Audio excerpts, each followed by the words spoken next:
তাহলে দেখো এটাকে অন করার পরে আমাদের সাপ্লাই যদি দিই একটা হচ্ছে এই যে নিউট্রাল ঢুকে যাচ্ছে, এই যে আর একটা লাইন ঢুকলাম এখানে, তাহলে 220 যে ভোল্ট আমরা এই দুটোতে দিলাম, একটা এটা একটা এটা দিলেই অ্যাক্টিভ হবে এটা।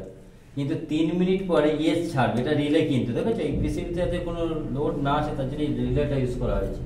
এই রিলে থেকে কোনটা ছাড়বে? এইটা। তাহলে এটাকে ছাড়তে গেলে আরেকটা লাইন আমরা বানাবো, কোনটা? একটা সাপ্লাই আমরা এখান থেকে এইখানে জুড়ে নিয়ে নেবো, আর একটা সাপ্লাই এখানে নিয়ে নেবো। মনে করো এটাকে আমি চালাবো, তাহলে একটা সাপ্লাই এখান থেকে এখানে নিলাম, আর একটা সাপ্লাই এখান থেকে এখানে নিলাম, দুটো সাপ্লাই চলে গেল। আমি অন করবো কোনটা? একটা এখানে দেবো আর একটা এখানে দিয়ে দেবো, চলছে? এটা চলবে না। এটা 3 মিনিট পর যখন এখান থেকে সাপ্লাই দেবে, মানে পাওয়ার আইসি মানে প্রোগ্রাম আইসি যখন সাপ্লাই দেবে তখন এর সাপ্লাই ছেড়ে দেবে।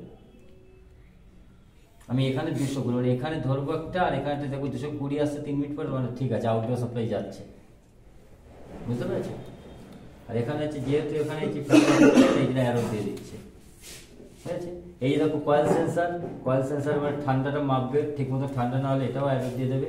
আর এয়ার সেন্সার, রুম সেন্সার যেটা হচ্ছে কতটা মেনটেন কত ডিগ্রি রেখেছে সেই ডিগ্রি অনুযায়ী আসলে বন্ধ করে দেবে, বুঝা গেছে? ঠিক আছে, ঠিক আছে।